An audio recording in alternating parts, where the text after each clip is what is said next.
ये जो आप सामने चित्र देख रहे हैं, इधर देख पा रहे हैं आप लोग? इस सृष्टि चक्र में बीच में स्वास्तिका दिखाई हुई है। देख रहे हैं बना हुआ स्वास्तिका? अपने घरों में जब पूजा पाठ करते हैं, कोई शुभ कार्य करते हैं, तो स्वास्तिका निकालते हैं कि नहीं निकालते हैं? निकालते हैं, स्वास्तिका बनाते हैं। ये स्वास्तिका हमें 4 युगों का ज्ञान देता है। स्वास्तिका में कितने भाग होते हैं? 4 भाग होते हैं। ये हमें 4 युगों का ज्ञान देता है। तो सबसे पहले ये स्वास्तिका में आप देख रहे होंगे, स्वास्तिका का पहला हैंडल किस साइड है? लेफ्ट साइड या राइट साइड? स्वास्तिका बनाते हैं, उसका पहला हैंडल किस साइड होता है? Right side. आप देख रहे हैं ना, पहला हैंडल जो निकाले हैं हम लोग, ये क्या निकालते हैं? Right side. और वो भी किस पोज में है? आशीर्वाद के पोज में है। तो सतयुग और त्रेता युग, ये 2 युगों में, पहले तो सतयुग में आते हैं। सतयुग है ये 1250 वर्षों का चलता है। और यहाँ जो आत्माएं होती हैं वो देव आत्माएं होती हैं। 33 करोड़ देवी देवताएं सतयुग के आदि में होती हैं। और देवताएं परमात्मा से आशीर्वाद प्राप्त की हुई होती हैं। इसीलिए स्वास्तिका का हैंडल आशीर्वाद के पोज में है। राइट साइड का मतलब यहाँ सभी आत्माएं राइटियस होती हैं। सभी आत्माएं राइटियस होती हैं। उसके बाद सतयुग में 16 कला संपूर्ण होते हैं, संपूर्ण निर्विकारी होते हैं, मर्यादा पुरुषोत्तम होते हैं। देवी देवताओं की महिमा हम लोग कैसे करते हैं? सर्वगुण संपन्न, 16 कला संपूर्ण, संपूर्ण निर्विकारी, मर्यादा पुरुषोत्तम। तो देवी देवताएं मर्यादा पुरुषोत्तम होते हैं। उसके बाद आ जाते हैं त्रेता युग में। आप देखेंगे स्वास्तिक का जो हैंडल है वो नीचे गिर गया। थोड़ा आराम से सभी बैठ जाइए। स्वास्तिक का हैंडल क्या हो गया? त्रेता युग में गिर गया। यानी त्रेता युग में आत्मा में कुछ त्रुटियां आ गई। त्रेता यानी आत्मा में कुछ क्या आ गई? त्रुटियां, कुछ कमी आ गई। जो देवी देवताएं सतयुग के 16 कला संपूर्ण कहलाते थे, यानी 100% परफेक्ट थे, उनमें कुछ कमी आ गई। 16 कला से त्रेता में हो जाता है 14 कला। सतयुग में हम गोल्डन एज में होते हैं, त्रेता युग सिल्वर एज कहलाता है। तो त्रेता युग में 2 कलाएं कम हो जाती है, कुछ कमी आ जाती है, परंतु हैंडल राइट साइड ही है। तो राइटियस ही होते हैं, अनराइटियस नहीं होते हैं। थोड़ी सी कुछ कमी आती है आत्मा में, बस थोड़ी सी कमी। उसके बाद आ जाता है द्वापर युग। द्वापर युग, इसका हैंडल लेफ्ट साइड मुड़ गया, यानी आत्मा में अनराइटियस आ गई। कोई भी पूजा पाठ करते हैं हम लोग, तो क्या करते हैं? पूजा पाठ करते हैं तो राइट हैंड से शुभ काम करते हैं या फिर लेफ्ट हाथ से? राइट हैंड से करते हैं। तो सारा शुभ कार्य राइट हैंड से होता है, यानी हम राइटियस थे। सतयुग में देवी देवताएं हम सब राइटियस थे, हम ही सब देवी देवताएं थे, क्योंकि 33 करोड़ देवी देवताओं का गायन है। तो वो 33 करोड़ देवी देवताओं में आपको 50 का भी नाम याद नहीं होगा। तो वो 33 करोड़ देवी देवताएं कौन थे, कहाँ गए? तो इस समय वो जन्म पुनर्जन्म के चक्र में आते आते अनराइटियस हो गए हैं, अब स्वयं भगवान आकर राइटियस बनाते, कौन से युग में बनाते हैं वो आगे चलकर पता चलेगा। तो त्रेता के बाद जब द्वापर में आए तो दो पुर में बट गए। सतयुग त्रेता में एक धर्म, एक राज्य, एक भाषा, एक मत होती है। द्वापर यानी दो पुर में बट गए, अनैतिकता शुरू हो गई। द्वापर से अनेक धर्म, अनेक राज्य, अनेक भाषाएं, सबके अनेक मत हो गए। अभी एक छत के नीचे 4 जने रहते होंगे, चारों का मत एक जैसा मैच करता है? नहीं करता, सबका मत अलग अलग है। तो द्वापर युग में अनेक धर्म, अनेक राज्य, अनेक भाषा, अनेक मत हो जाती है। सतयुग त्रेता में एक धर्म था जिसे कहते हैं आदि सनातन देवी देवता धर्म। सभी बोलिए, याद हो जाएगा। सतयुग में एक धर्म था जिसे कहते हैं आदि सनातन देवी देवता धर्म। हम सब किसकी पूजा करते हैं? देवी देवताओं की। तो हम जरूर किस कुल के हैं? देवी देवता कुल के हैं। अपने घरों में जब शादी विवाह जैसा कोई कार्यक्रम ऐसा रखते, ओकेजन रखते हैं, जब संपन्न हो जाता है तो क्या कहते हैं? अरे भाई सब कुछ तो हो गया, लेकिन कुल देवी कुल देवता का पूजा करना बहुत जरूरी है। होता है कि नहीं? करते हैं कि नहीं? तो कुल देवी कुल देवता कहते हैं। तो हम किस कुल के हैं? देवी देवता कुल के हैं, इसलिए अपने कुल देवी कुल देवता की पूजा करने जाते हैं। तो सतयुग त्रेता में एक धर्म था, वो कौन सा धर्म था? आदि सनातन देवी देवता धर्म। तो द्वापर से अनेक धर्म आना शुरू हुआ। द्वापर से बताया ना, अनेक धर्म आना शुरू हुआ। सबसे पहले आए इब्राहिम, उनके द्वारा इस्लाम धर्म की स्थापना हुई। सबसे पहले आए इब्राहिम। आदि सनातन देवी देवता धर्म के बाद आते हैं इस्लाम धर्म। वो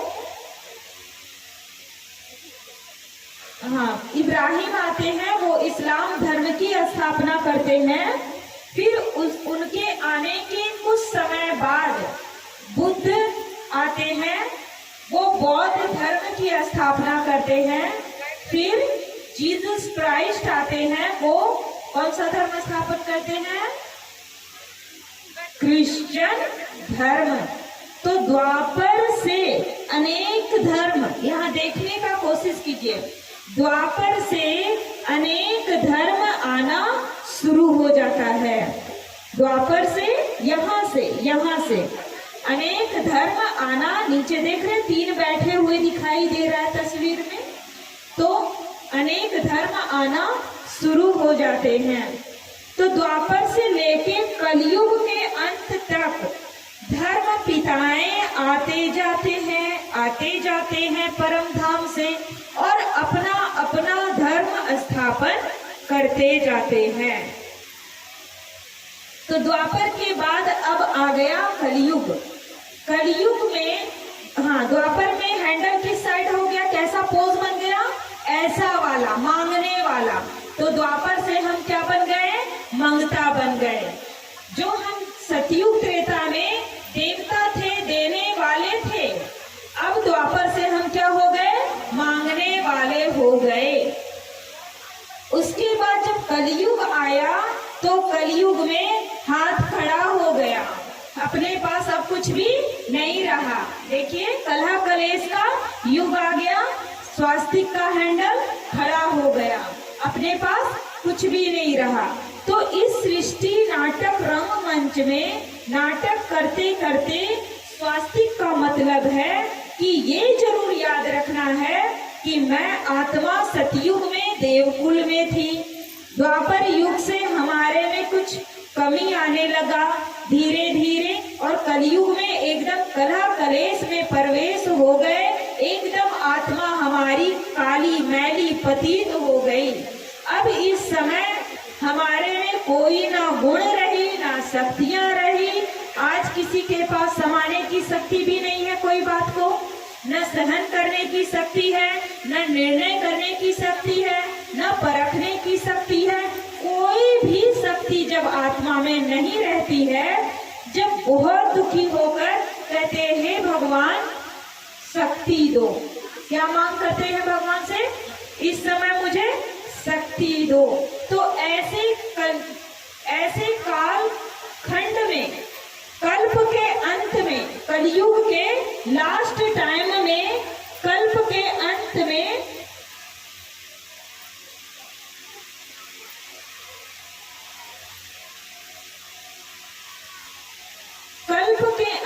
ये कलयुग का अंत का टाइम ये है, ठीक है, कलयुग का अंत का टाइम सही है।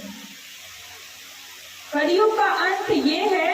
अभी ये सृष्टि चक्र का जो चक्र देख रहे हैं, जैसे क्लॉक टिक टिक टिक टिक चलते रहता है ना, क्लॉक वाइज ये सृष्टि का चक्र भी चलते रहता है। तो ये सृष्टि चक्र का कांटा अभी कौन से युग में आके रुका हुआ है, आप सभी देख पा रहे हैं, कौन सा युग है? नहीं, कलयुग में नहीं है, आप लोग को नहीं पूरा स्पष्ट हो रहा है। ये संगम युग पर आके रुका है। संगम युग बहुत छोटा सा युग है। संगम का मतलब होता है मिलन। इस समय हम आत्माओं का मिलन उस परमात्मा के साथ होता है। कहते हैं कि सबसे अच्छा मिलन है मंगल मिलन आत्मा और परमात्मा का, सबसे श्रेष्ठ मिलन। तो वो मिलन अभी कलयुग के अंत संगम युग में हमारा होता है परमात्मा के साथ। तो ये नहीं सोचना है कि अब ये दुनिया तुरंत ही परिवर्तन हो जाएगी। भगवान कहते हैं बच्चे तुम दे रहे हैं। तो ये संगम युग कल बताए थे 1 वर्षों का होता है, सतयुग 1250 वर्षों का, त्रेता युग भी 1250 वर्षों का, द्वापर युग भी 1250 वर्षों का और कलयुग भी 1250 वर्षों का चलता है। ये संगम युग मात्र 100 वर्षों का होता है। इसी संगम युग में 1936 में ब्रह्मा के तन में परमात्मा प्रवेश होते हैं और हमें दिव्य ज्ञान देते हैं।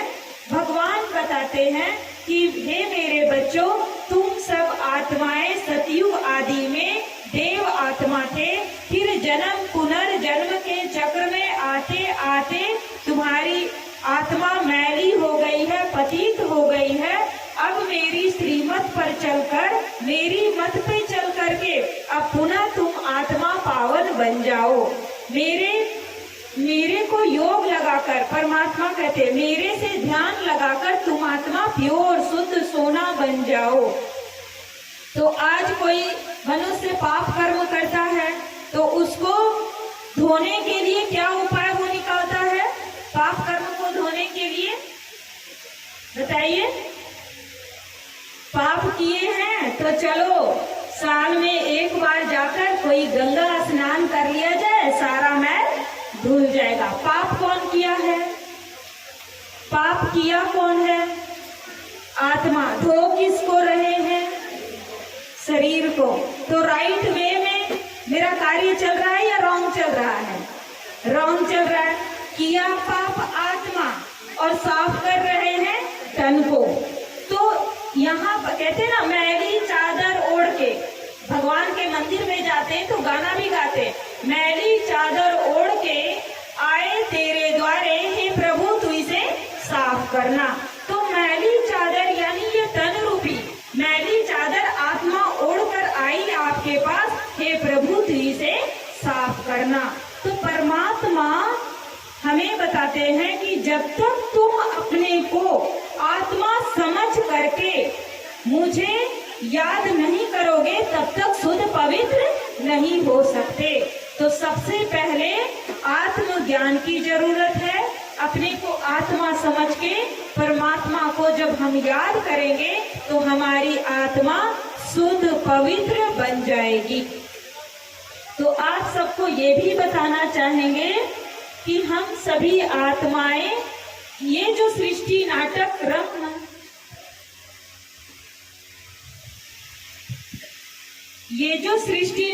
रंगमंच चल रहा है, ये पूरा आप लोग काउंट करके बताएंगे, ठीक है? 1250, 1250, 1250, ये पूरा सृष्टि का चक्र कितना हो गया? 4 बार 12.5 12.5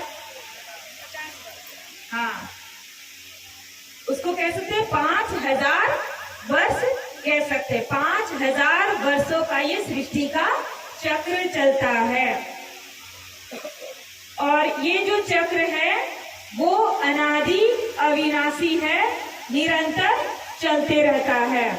और ये जो 4 तरह से दिखाए, सतयुग, त्रेता, द्वापर, कलयुग, हर चीज का 4 तरह से चक्रण चलता है। ऋतुओं का भी देख लीजिए, 4 तरह से चक्रण चलता है।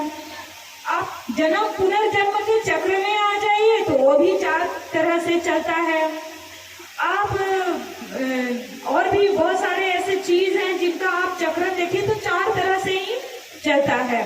तो ये सृष्टि का भी चक्र 4 तरह से चलता है, सतयुग, त्रेता, द्वापर, कलयुग। ये संगम युग बहुत छोटा सा युग है जिसको कहते हैं ना ब्रह्म मुहूर्त। ब्रह्म मुहूर्त, सुबह के बेला को, अमृत बेला को कहते हैं ब्रह्म मुहूर्त। तो ये समझिए थोड़ा सा है ब्रह्म मुहूर्त का समय, लेकिन दुनिया वाले के लिए क्या होता है, वो ब्रह्म मुहूर्त 2-1 बजता है तो 12 बजे के बाद दूसरा दिन ही कहलाता है। लेकिन फिर भी सभी क्या कहते हैं, सो जाओ, रात है, कहते हैं ना हम लोग, अभी रात का समय है, सो जाओ। तो ये वही समय है, ब्रह्म मुहूर्त का समय है। लेकिन सबके लिए क्या है, अभी क्या कहते हैं सभी, कलयुग चल रहा है। अभी कलयुग नहीं चल रहा है, कलयुग भी क्रॉस हो चुका है, अभी संगम युग चल रहा है। और ये संगम युग सिर्फ 100 वर्षों का होता है, सिर्फ और सिर्फ 100 वर्षों का होता है। और इसी संगम युग में निराकार परमात्मा ब्रह्मा के तन में अवतरित होते हैं। तो आप सभी को ये बताएंगे कि जब उनके तन में परमात्मा इस सृष्टि पर आए, ब्रह्मा बाबा के तन में 1936 में संगम के मुख से जो वाणी उच्चारे, ज्ञान दिए, तो वही ज्ञान परमात्मा के ज्ञान को हम लोग मुरली कहते, ज्ञान मुरली कहते हैं। और वो ज्ञान मुरली जब सुनते हैं तो कहते हैं ना, मुरली जब बजती थी तो सभी गोप गोपिकाएं अपने सारे कार्य छोड़कर, अपने देह के सुध-बुध खोकर वो मुरली की दीवानी दौड़े दौड़े मुरली के धुन सुनने आती थी। तो वो कोई सतयुग के गोप गोपिकाएं की बात नहीं, वो हम आत्मा रूपी गोप गोपिकाएं जो इस समय दुख में होती हैं, दर्द में होती हैं, और जब परमात्मा के उच्चारे गए महावाक्य मुरली सुनते हैं तो हमारे सब दुख पीड़ा दूर हो जाता है। तो हम सभी ये जाने कि ये सृष्टि चक्र कितने समय का चलता है, 5000 वर्षों का, और ये अनादि है, चलते रहता है, कभी इसका अंत नहीं होता है। अभी इस सृष्टि चक्र में हम अंत में खड़े हैं, फिर से शुरू होगा, फिर सतयुग त्रेता। हम सुबह देखे तो सेम घटना दिखाई देगा कि नहीं, जो रात को देखे थे वही सुबह दिखाई देगा। उसी तरह से ये 5000 वर्षों का जो चक्र है एक कैसेट के तरह बन गया है, केवल इसका रिसाइकलिंग चलते रहता है। तो ये जो मेला है 5000 वर्ष पहले लगा था कि नहीं, आप लोग इसी तरह आए थे कि नहीं, अब आए हैं और फिर 5000 वर्ष ऐसे ही आएंगे। तो इस 5000 वर्षों में जो भी नाटक देख रहे हैं, जो भी ड्रामा हो रहा है, सब में कल्याण है। क्या समझना है सभी को, सब में कल्याण है। ये संगम युग को ही भगवान ने नाम दिया है कल्याणकारी युग। इसमें किसी का भी अकल्याण नहीं है, सबका कल्याण है, सबका कल्याण छिपा हुआ है, हर बात में कल्याण छिपा हुआ है। आपको इस पर एक छोटा सा कहानी बताएंगे, ध्यान से सुनिएगा। बीच से आप लोग को एक को खड़ा कर देंगे, इसके बाद कोई प्रश्न पूछेंगे और आपको उसका उत्तर देना होगा, इसीलिए ध्यान से सुनेंगे। एक राजा था, वो अपने मंत्री के साथ शिकार करने जंगल गया। एक राजा अपने किसके साथ गया, मंत्री के साथ जंगल शिकार करने गया। जब वो कुछ दूर गया, उसको राजा को कुछ जानवर की आवाजें आई कि लग रहा है कुछ खड़खड़ आवाज आ रहा है, पेड़ पौधे का कुछ जानवर आ रहा है। वो तुरंत अपनी तलवार से मयान को निकालता है। उसी बीच राजा का उंगली कट जाता है। अपने ही तलवार से मयान से तलवार निकालने के क्रम में उंगली उनका कट जाता है, तो खून का बहाव थोड़ा हो जाता है। तो उनके जो मंत्री थे वो कहते हैं, राजा जी जो होता है अच्छा होता है। अब राजा को क्या लगेगा उसकी बात सुन करके, प्यार या गुस्सा? बहुत जोर की गुस्सा, गुस्सा ही नहीं, मेरा मंत्री। और इस स्थिति में कहता है कि जो होता है अच्छा। अगर कोई जानवर खा जाए तो ये तो कहेगा और अच्छा। तो वो सोचा कि ये तो मेरा शुभ चिंतक नहीं है। वो ताली बजा के कुछ इशारा से अपने सैनिकों को बुलाते हैं राजा जी, और उसको जेल में डलवा देते। किसको जेल में डलवाए राजा? मंत्री को। फिर वो बोले, राजा मैं अब अकेला कैपेबल हूँ शिकार करने के लिए, मैं चला। वो जाते जाते जाते बड़े आनंद में, वो मंत्री तो थे नहीं, उनके साथ कोई था नहीं, उनको कोई बताया नहीं कि अरे राजा जी हम अपने इलाके से भी कुछ आगे थोड़ा बढ़ रहे हैं। वो अपने इलाके से भी दूसरे इलाके में चले गए। तो वहाँ क्या था, कुछ आदिवासी जो लोग रहते हैं ना, आदिवासी जंगली लोग थे, कुछ भाई लोग थे। तो वो लोग क्या किए, उनको जंगली वाले लोग वो पकड़ लिए उसको। और उस दिन वो लोग को नर बलि की जरूरत थी। वो लोगों को, है ना, जंगली व्यक्तियों को नर बलि की जरूरत थी। वो पकड़ लिए और पकड़ के अपने वो पंडित जी के पास ले गए। वो लोग में भी कोई पंडित थे, पुरोहित थे, उनके पास ले गए और बोले कि हमें नर बलि मिल गया, और अच्छा खासा मिल गया नर बलि।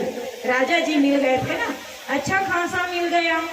तो बोले चलो ठीक है, टाइम पर मिल गया, जल्दी कार्यक्रम किया जाए, देवी माँ को प्रसन्न करना है, बलि चढ़ाया जाए। तो राजा को पहले नहलाया धुलाया गया। राजा तो बहुत परेशान हो रहा था, हमको ये लोग पकड़ के अब तो मेरा जीवन खत्म होना ही है। उसको पकड़ के नहा धुआकर फिर वो लोग क्या किए, जो वहाँ के लोग थे जंगली लोग, तो वहाँ के लोग उनको पूजा किए, तिलक लगाए। बलि देने से पहले कुछ ऐसा कार्यक्रम हुआ। तो इस तरह से किए।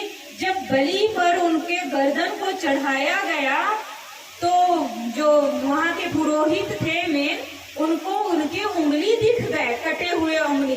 तो बोले कि ये बलि देवी माँ प्रसन्न नहीं होगी, ये खंडित बलि है, इसे छोड़ दो, छोड़ दो, ये खंडित बलि है, इसे छोड़ दो। तो इस तरह से राजा को छोड़ दिया गया। और राजा खुश हुआ कि नहीं खुश हुआ, वो उंगली कटा हुआ सोच करके?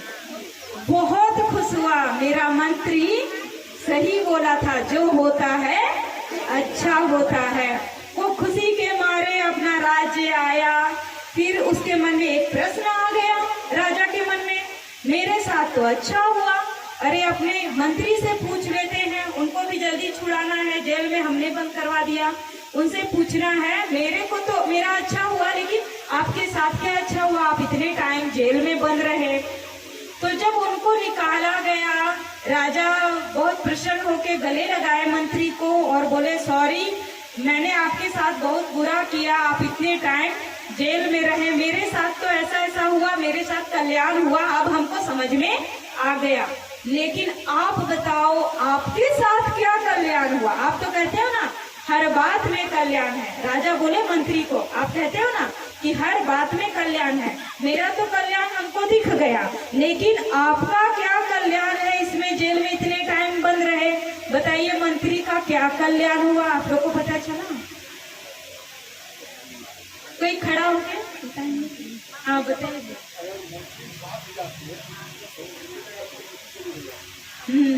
है कि नहीं? अगर साथ में राजा जी के साथ मंत्री होते तो बलि किसका चढ़ जाता?